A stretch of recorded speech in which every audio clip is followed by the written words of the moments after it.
Welcome to the Art Cart Mobile Art Studio. Today we're going to talk about how to use your crayons like an artist. I've got my big old bucket of crayons.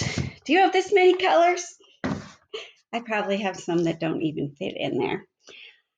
But what I'm going to use are my colors of the rainbow, just so that you can kind of see the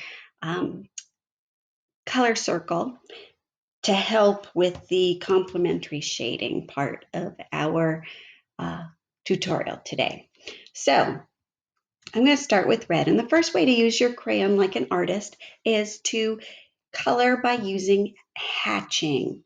To hatch just means that you're going to do long strokes all going in the same direction.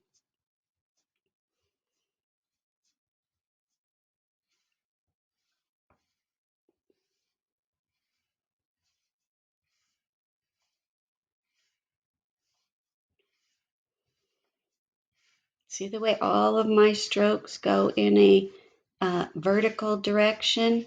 Now, if you wanted to, you could do them in a horizontal direction. It doesn't matter which direction you go, just hatching is one direction.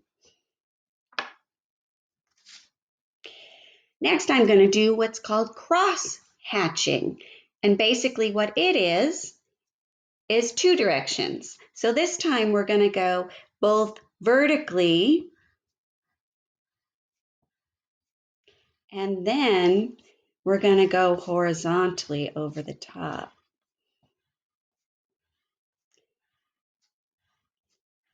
And what you will notice when you do this, and sometimes it's easier if you turn your paper,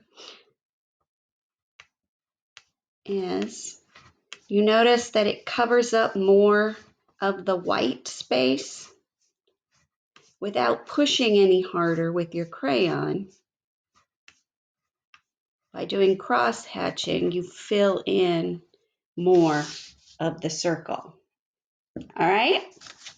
Easy peasy. Next, we're going to come over here because I'm following the color wheel.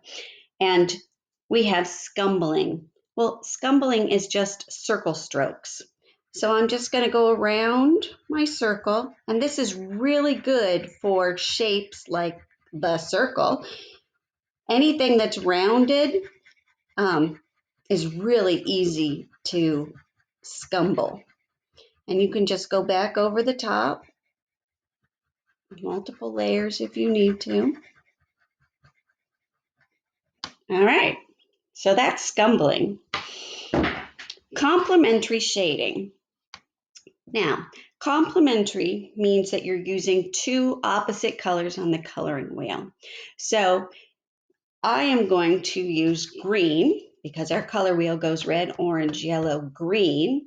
And my complementary or opposite color on the coloring wheel is red.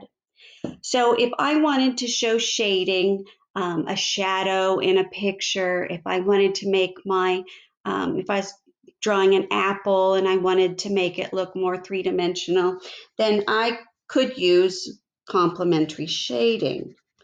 A lot of people think of shading as only adding black, but sometimes black is just too dark and it doesn't give as realistic of a three-dimensional image as doing complementary colors.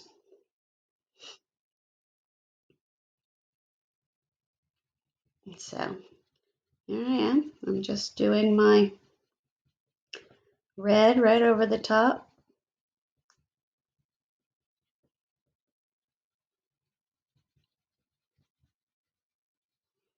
And you could see that now that looks like it is the shaded half of the circle.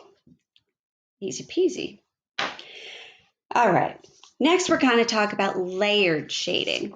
Now this is when you add multiple layers using your crayon.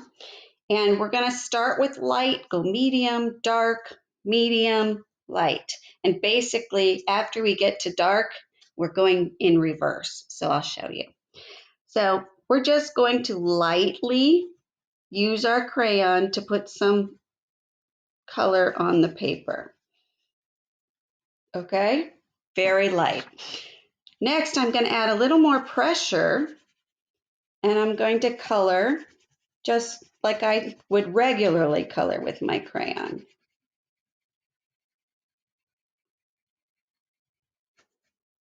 Next, I'm going to go with a lot of pressure, and I'm going to color very darkly. And you can see that this shows the value of this blue crayon without even adding white or black. You can see it go from lighter to darker. And you may want to go back with your medium and go back over the top if it looks too light. And actually, I think I'm going to leave my lightest color the way it is. Good looking value, huh, for just one crayon. All right, and last what we're going to do is we're going to do stippling. And stippling is just very short strokes, short lines. And this is really good for adding texture to something that you are coloring in with your crayons. Scumbling can do that too. Adds more of a soft texture. Stippling adds more of a hard texture, pokey texture. See how short my look how short my strokes are? They're really short. And because my strokes are short, it takes me a lot longer to fill in the space. But it gives a completely different look to the circle that I'm coloring in, or to whatever it is that you would be coloring. All right, so there you have it. 6 ways to use your crayons like an artist. See you soon. Bye.